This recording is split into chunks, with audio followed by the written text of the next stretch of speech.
ഇവിടെ നമ്മുടെ കഥാനായകൻ അർജുൻ അവന്റെ പെങ്ങളുടെ കൂടെ വർഷങ്ങളായി UK-യിലാണ് താമസം. എന്നാൽ പെട്ടെന്നൊരു ദിവസം അവരുടെ വീട്ടിലേക്ക് ഒരു വക്കീല് വന്ന് ഇന്ത്യയിലുള്ള അവരുടെ മുത്തശ്ശന്റെ കാറ്റ് പോയെന്ന് പറയുന്നു. ഇതിൽ അവരെ അതിശയിപ്പിച്ച കാര്യം എന്തെന്നാൽ മുത്തശ്ശന്റെ പേരിലുള്ള 500 കോടിയുടെ സ്വത്തും ഒരു വലിയ ബംഗ്ലാവും പേരക്കുട്ടികളായ അർജുനും അവന്റെ പെങ്ങൾക്കുമുള്ളതാണ്. അത് കേട്ടപാടെ അർജുനാണെങ്കിൽ മറുത്തൊന്നും ചിന്തിക്കാതെ മുത്തശ്ശന്റെ സ്വത്തിനും ബംഗ്ലാവിനും വേണ്ടി ഇന്ത്യയിലേക്ക് പോകാൻ തീരുമാനിക്കുന്നു. ഇതിലെ കോമഡി എന്തെന്നാൽ അവർ ഇന്നേ വരെ അവരുടെ മുത്തശ്ശനെ നേരിലൊന്ന് കണ്ടിട്ട് പോലുമില്ല. അങ്ങനെ ഒരു ട്രെയിനൊക്കെ പിടിച്ച് അർജുൻ ഇപ്പോൾ മംഗൾപൂർ എന്ന അവരുടെ മുത്തശ്ശന്റെ നാട്ടിലേക്ക് എത്തി. എന്നാൽ ഒരുപാട് പ്രതീക്ഷകളുമായി അവൻ മുത്തശ്ശന്റെ ബംഗ്ലാവിലേക്ക് എത്തിയപ്പോൾ അവൻ കണ്ടത് ആരും താമസിക്കാതെ മുഴുവൻ പൊടി പിടിച്ച് കിടക്കുന്ന ഭാർഗവി നിലയം പോലത്തെ ഒരു ബിൽഡിംഗ് മാത്രമാണ്. ഒട്ടും സമയം കളയാതെ അവൻ കാര്യസ്ഥനോട് ബംഗ്ലാവെല്ലാം വൃത്തിയാക്കി അത് വളരെ മോടി പിടിപ്പിക്കാൻ പറയുന്നു. കാരണം ഈ അടുത്ത് നടക്കാൻ പോകുന്ന അവന്റെ പെങ്ങളുടെ കല്യാണം ആ ബംഗ്ലാവിൽ വെച്ച് നടത്തണമെന്ന് അവൻ തീരുമാനിച്ചിരിക്കുകയാണ്. പക്ഷേ ആ കല്യാണത്തിന്റെ കാര്യം കേട്ടതും അവരുടെ കാര്യസ്ഥൻ അവിടേക്ക് വന്ന്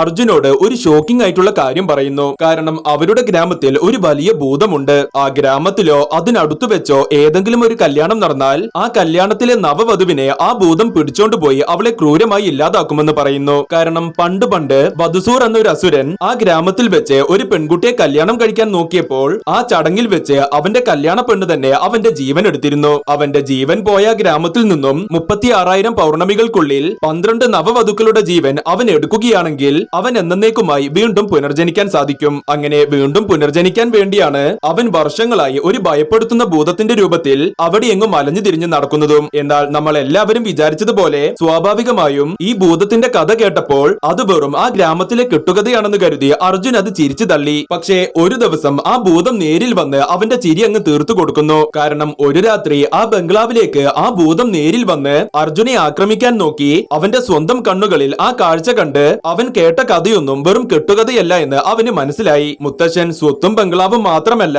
ഒരു 8ന്റെ പണിയും കൂടിയാണ് തന്നതെന്ന് മനസ്സിലാക്കി കല്യാണവും വേണ്ട സ്വത്തും വേണ്ട എന്ന് പറഞ്ഞ് അവൻ UK-യിലേക്ക് തിരിച്ചു പോകാൻ നിന്നപ്പോഴാണ് ഉള്ള പെട്ടിയും കടക്കിയും എല്ലാം എടുത്തുകൊണ്ട് അവന്റെ അനിയത്തി കെട്ടാൻ പോകുന്ന ചെക്കന്റെ കുടുംബക്കാരോടൊപ്പം ഇന്ത്യയിൽ അവരുടെ ബംഗ്ലാവിലേക്ക് വരുന്നത്. ഇത് കണ്ട് അർജുന്റെ സമനില തെറ്റുന്നു. കാരണം കല്യാണത്തിന്റെ തീയതി വളരെയധികം അടുത്തു പോയിട്ടുണ്ട്. അതിനിടയിൽ ആ ഭൂതത്തിന്റെ കഥയെല്ലാം പറഞ്ഞ് അവരെ മനസ്സിലാക്കാൻ പാടായത് കാരണം വേറെ വഴിയൊന്നുമില്ലാതെ അവിടെ വെച്ച് തന്നെ ആ കല്യാണം അവൻ നടത്താൻ തീരുമാനിക്കുന്നു. എന്നാൽ മറ്റാരും അറിയാതെ അവൻ അച്ഛനെ കൂട്ടി ഒരു സ്വാമിജിയെ കാണാൻ ചെല്ലുന്നു. ഇതേ സമയം ആ ഭൂതത്തിന്റെ ഒരു ചെറിയ പ്രശ്നം സ്വാമിജി അവർക്ക് പറഞ്ഞു കൊടുക്കുന്നു. കാരണം ഇരുട്ടിൽ മാത്രം ശക്തി പ്രാപിക്കുന്ന ആ ഭൂതത്തിൽ നിന്നും അവർക്ക് രക്ഷപ്പെടണമെങ്കിൽ ആ ബംഗ്ലാവിൽ വെച്ച് പകൽ സമയത്ത് മാത്രം അവർ കല്യാണം നടത്തണം. സ്വാമിജി പറഞ്ഞതുപോലെ എല്ലാ ഒരുക്കങ്ങളും നടത്തി അവർ പകൽ സമയത്ത് അവരുടെ കല്യാണം നടത്താൻ തീരുമാനിക്കുന്നു. എന്നാൽ ഒട്ടും പ്രതീക്ഷിക്കാതെ ചെറുക്കന്റെ കുടുംബത്തിലുണ്ടായിരുന്ന മറ്റൊരു സ്വാമിജി അവിടേക്ക് വന്ന് കല്യാണം മംഗളമായി നടക്കണമെങ്കിൽ അത് രാത്രി മാത്രമേ നടക്കാൻ പാടുള്ളൂ എന്ന് പറയുന്നു. എത്ര പറഞ്ഞിട്ടും ആ സ്വാമിജി ആണെങ്കിൽ അവർ പറയുന്നത് ഒന്നും കേൾക്കുന്നുമില്ല.